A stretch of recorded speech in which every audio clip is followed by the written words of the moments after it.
It has been argued even trees may appear as ghosts. Reports of such manifestations are common in the literature of parapsychology. There is the famous white pine of West Belfry, Maine. It was chopped down in 1842, a towering fir with a white, smooth bark like none anyone had ever seen, and with pine needles the color of brushed steel. A tea house and inn was built on the hill where it had stood.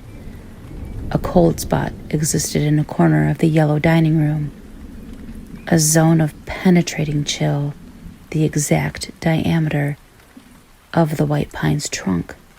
Directly above the dining room was a small bedroom, but no guest would stay the night there.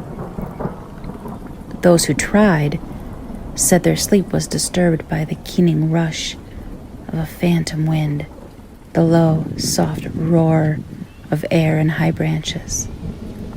The gusts blew papers around the room and pulled curtains down. In March, the walls bled sap.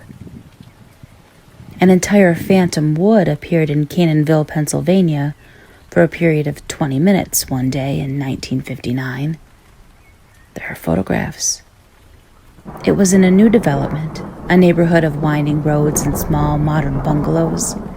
Residents woke on a Sunday morning and found themselves sleeping in stands of birch that seemed to grow right from the floor of their bedrooms. Underwater hemlocks swayed and drifted in backyard swimming pools. The phenomenon extended to a nearby shopping mall. The ground floor of Sears was filled with brambles, half-price skirts hanging from the branches of Norway maples. A flock of sparrows settled on the jewelry counter, picking at pearls and gold chains. Somehow, it's easier to imagine the ghost of a tree than it is the ghost of a man. Just think how a tree will stand for 100 years, gorging itself on sunlight and pulling moisture from the earth, tirelessly hauling its life up out of the soil, like someone hauling a bucket up from a bottomless well. The roots of a shattered tree still drink for months after death, so used to the habit of life they can't give it up. Something that doesn't know it's alive obviously can't be expected to know when it's dead. After you left, not right away, but after a summer had passed, I took down the alder we used to read under, sitting together on your mom's picnic blanket. The alder we fell asleep under that time, listening to the hum of the bees. It was old and rotten. It had bugs in it, although new shoots still appeared on its boughs in the spring. I told myself I didn't want it to blow down and fall into the house, even though it wasn't leaning toward the house. But now, sometimes, when I'm out there in the wide open of the yard, the wind will rise and shriek, tearing at my clothes. What else shrieks with it, I wonder.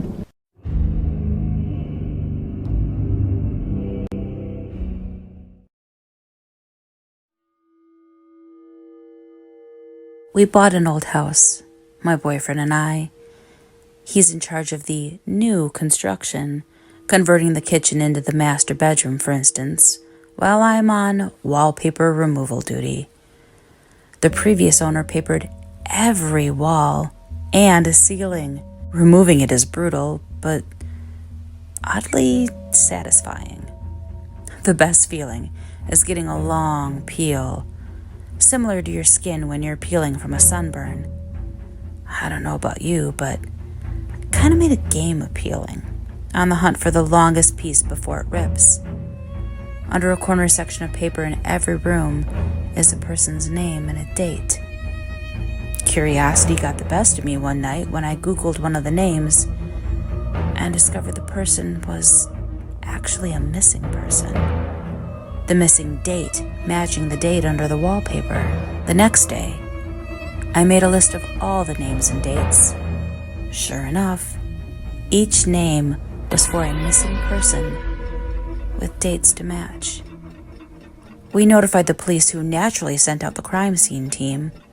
I overheard one tech say, "Yep, it's human." Human? What's human? "Ma'am, where's the material you removed from the walls already?" "This isn't wallpaper you were removing."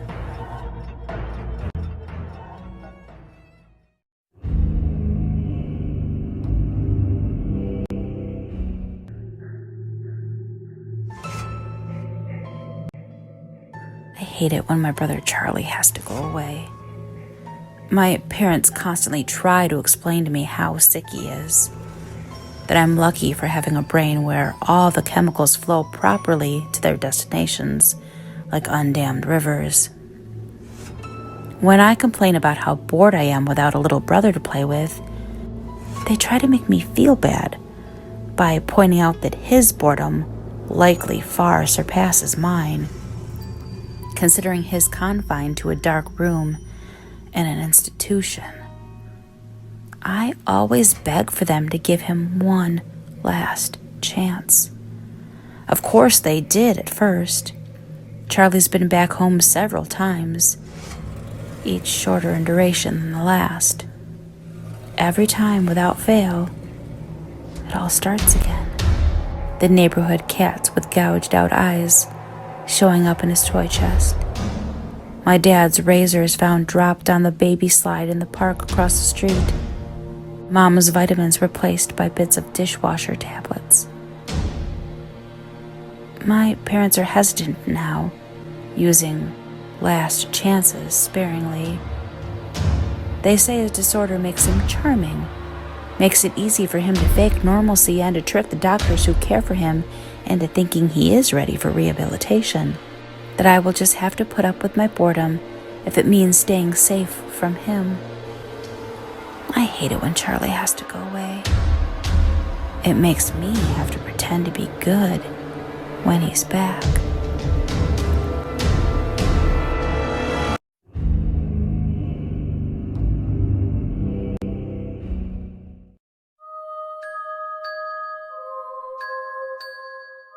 Everyone loves the first day of school, right?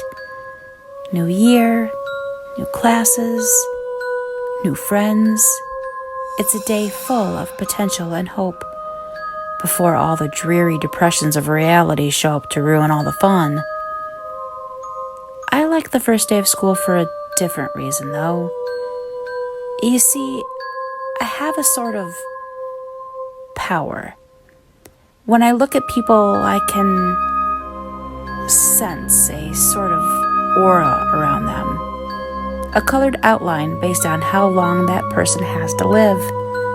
Most everyone I meet around my age is surrounded by a solid green hue, which means they have plenty of time left.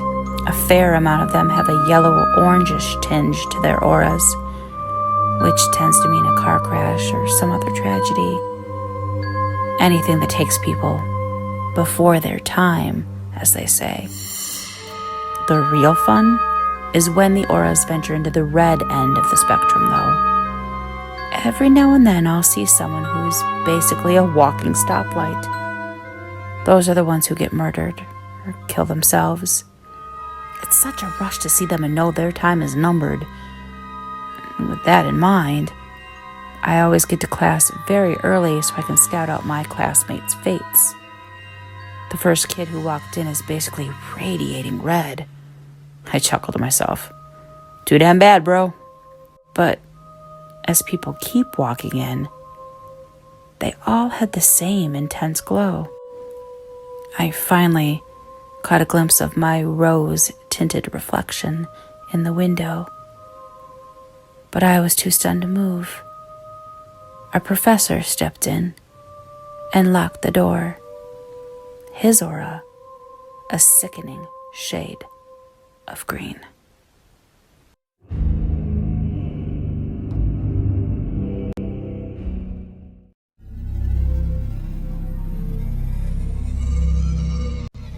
It's been said that the definition of insanity is doing the same thing over and over and expecting different results. I understand the sentiment behind the saying, but it's wrong. I entered the building on a bet. I was strapped for cash and didn't buy into the old legends of the hotel to begin with, so $50 was more than enough to get me to do it. It was simple. Just reach the top floor, the 45th floor, shine my flashlight from a window. The hotel was old and broken, including the elevator, so that meant hiking up the stairs. So up the stairs I went. As I reached each platform, I noted the old brass plaques displaying the floor numbers: 15, 16, 17, 18. I felt a little tired as I crept higher, but so far no ghosts, no cannibals, no demons. Piece of cake. I can't tell you how happy I was as I entered that last stretch of numbers. I joyfully counted them aloud at each platform: 40, 41, 42, 43, 44. 44. I stopped and looked back down the stairs. I must have miscounted, so I continued up. 44. One more flight. 44. And then down 10 flights. 44. 15 flights. 44. And so it's been for as long as I can remember. So, really, insanity isn't doing something repeatedly and expecting different results. It's knowing that the results will never change. That each door leads to the same staircase, to the same number. It's realizing you no longer fall asleep. It's not knowing whether you've been running for days or weeks or years. It's when the sobbing slowly turns into laughter.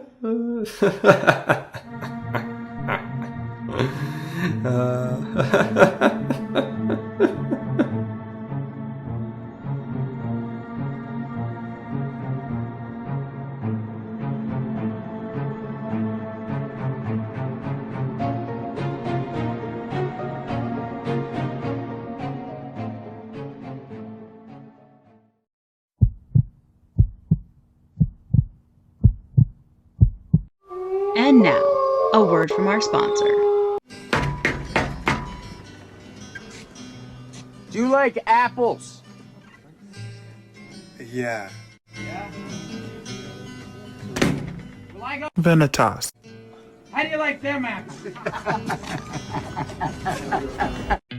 Vanitas is a premium gaming peripheral brand geared toward developing high-performance products. We're currently working toward creating new, exciting, and unique products not currently found on the market. With quality to match its sleek and beautiful design, I can honestly say that my Vanitas mouse is the best that I've ever owned, and I'm looking forward to expanding my collection of Vanitas products. Vanitas ships internationally with extremely low international shipping costs, and shipping is free to the US and Canada. Your products will arrive quickly and carefully packaged, with most orders arriving within 7 to 10 business days. If you're looking to upgrade your setup in an affordable way without substituting looks, Vanitas is an optimal choice, and when you use code pressstartmom at checkout, Vanitas is offering a 10% discount on your order. You'll be doing mom a solid, and you'll be doing yourself a solid. Everyone wins. Thank you so much to Vanitas for sponsoring this video. Can you see me? Hello? Can you find me? I'm here. Behind you, look. Behind you. I'm behind you. I am right behind you. Don't be scared. I just want to play a game with you. Hey, don't you run away. Please stay.